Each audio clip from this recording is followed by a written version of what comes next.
Star Trek vs. Star Wars. The Beginning by Darius Trent.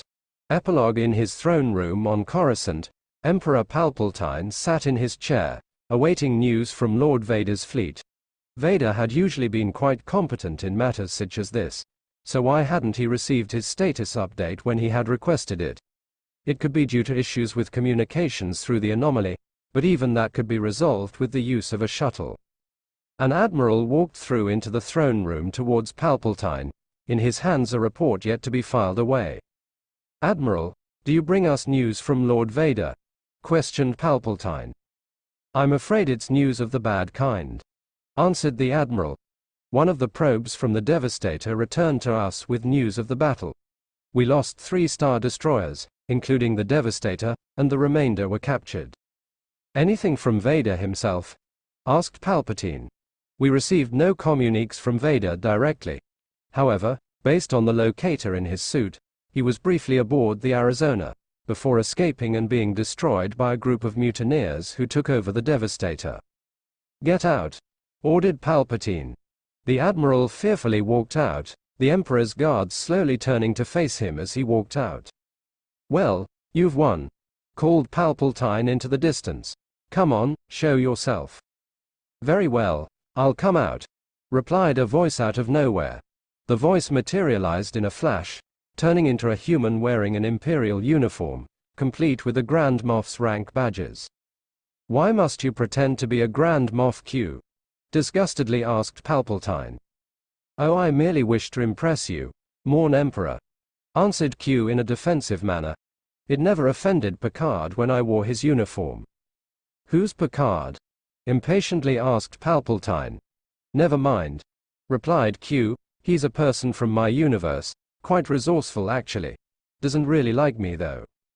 "I'm starting to see why," commented Palpatine. "So, have you learned your lesson now, young weak one?" prodded Q with a smile. "Yes, I have," replied Palpatine. "The Empire is not the only powerful human force in the multiverse. And it never has been," added Q. "Did you know that there are many parallel universes that have been in existence long before yours, where humanity has successfully taken to the stars, even peacefully coexisted amongst other life forms? And look at you, a human-driven dictatorship which oppresses and murders those not in the military. It's no wonder that pitiful rebellion of yours is gaining influence in your poor excuse for a Senate." "That's enough, Q," yelled Palpatine, his patience reaching its upper limits. "There is no need for this pointless mocking of my empire.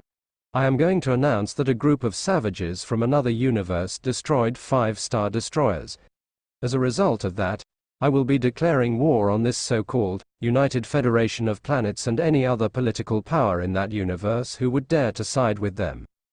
I see I may have overstayed my welcome here, now that you're this angry," Q commented with a slightly sad tone to his voice. "However, before I go, if you're going to attack the Federation, I have something to give you." "What could you possibly give me that would help me?" bitterly asked Palpatine. "Let's just say he's your favorite pet," replied Q with a smirk. With a snap of his fingers, Q disappeared in a flash of light, and in his place stood Darth Vader, still standing as he was when the Colorado was destroyed. "Lord Vader!" exclaimed Palpatine with suddenly brightened eyes. "My master, what is going on?" asked Vader, slightly puzzled as to how he was alive. "The last thing I saw was a flash of white light as our craft was destroyed.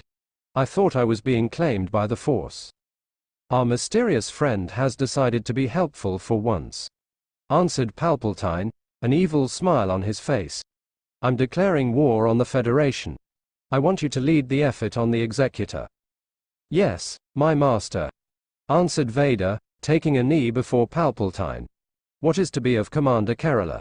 He is the one who attempted to kill me. The Devastator was destroyed by the Federation. In doing so, they got rid of Kerala for you." "Understood, master," replied Vader. "Should I summon Tarkin and the Death Star?" "They can wait until we find the capital of the Federation. In the meanwhile you can take as many Star Destroyers as you wish to their universe." "Very well then. I shall be in contact with the Admiralty to discuss tactics." Vader walked out of the room. Behind him, Palpatine smiled. Another galaxy, far, far away, ripe for the taking. This was going to be the event that set his empire in stone. Princess Leia sat at her console on the bridge of the Enterprise. The Federation flagship had been scanning hyperspace and real space for signs of probes for the past few days, and it had destroyed several probes as well. She found that she liked the vast size of Federation starships, her quarters on both the Enterprise and the Arizona being a vast improvement over the relatively small quarters on the Tantive IV. As she sat in thought, Admiral Picard walked onto the bridge out of his ready room. Commander Worf got out of his chair. "Sir, we're now approaching the Zahi system." "Did we manage to beat the probe?" asked Picard. "We did, sir. After we drop out of warp, the probe will arrive in roughly 30 seconds. "Ready phasers," ordered Picard. The officer at Tactical started charging the phasers for firing. The ship dropped out of warp relatively close to Zahi. At the viewscreen, the planet turned bellow, shrouded in blue and brown gas caught in the planet's gravity. The ship swung away from this image to view the stars, readying to destroy the probe. "Probe will arrive in 10 seconds, announced the con officer. 9, 8, 7, 6, 5, 4, 3, 2, 1. With a soft boom, the probe dropped out of hyperspace before the Enterprise. The Enterprise computer had already detected the enemy target, and within milliseconds had calculated a firing solution using the ship's phasers. All it took was for the officer at Tactical to press fire, and the phaser strip on top of the saucer fired at the probe, hitting it with pinpoint accuracy and destroying it before it could gather any information and send it back to its counterparts. "Bonjour, mon capitaine, or should I say, Amiral," greeted Q as he flashed onto the bridge. Instead of an Imperial uniform, Q now wore a Starfleet Admiral's uniform of the time, complete with rank pips on the red collar and a belt with the Federation crest on the buckle. "Q," exclaimed Picard, "now is not the time for one of your games." "Oh no, this isn't a game," replied Q, "I'm trying to help you." "How could you possibly help us?" angrily asked Picard. "The last time you came to me you forced me to play a game with you and other omnipotent beings to settle your little fight." "Listen up, you little brat," yelled Q. "The Galactic Empire is about to declare war on the Federation. Now I may have resurrected Darth Vader for them." Picard and the rest of the crew started scowling at Q, Worf's face especially looking threatening. "But let me assure you," continued Q, "that I am giving you something just as good, in fact possibly better." "What could you give us that would help against them?" angrily asked Worf, baring his teeth to control his anger. "Let's just say no one knows their story except for a few select people, one of which is here now."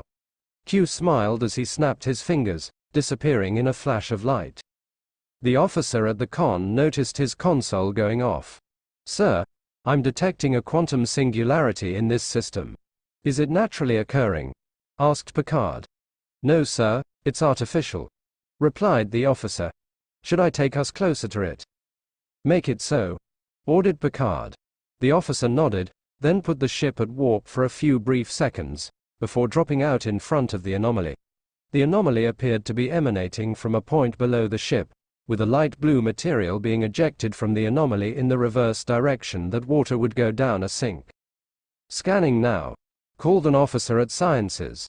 The scan proceeded for a few seconds, before finishing and the results appearing on the officer's station. "Sir, I'm detecting signs of a battle through the anomaly," announced the officer at Sciences while reading the scans. "Some of the debris shows similarities with a Constitution-class saucer section from the Klingon War of 2256. That variant of the Constitution hasn't been in service since the entire run of them at the time were refitted in 2260, commented Picard. "Sir, a ship is coming through the singularity," announced the officer at the con. "Take us to yellow alert," ordered Picard. The wall lighting and computer system color, which was originally a combination of gray and blue, changed to a flashing yellow as the ship went to yellow alert. "Captain." Worf's voice trailed off as the ship came through. The ship came out, following a bright red light through the anomaly. It had a bronze color to the hull, with the saucer split into a series of rings. The star drive connected to two extraordinarily long warp nacelles, the ship now identifiably with a length longer than even the Enterprise. Report, ordered Picard. What is that ship and who is it from? Well, it's a Federation starship, answered the officer at Sciences. Crossfield class, length of 750.5 m. Crossfield class? Asked Picard in a confused manner. They haven't been in service for nearly a century. I'm getting a registry, announced the science officer. NCC 1031, USS Discovery.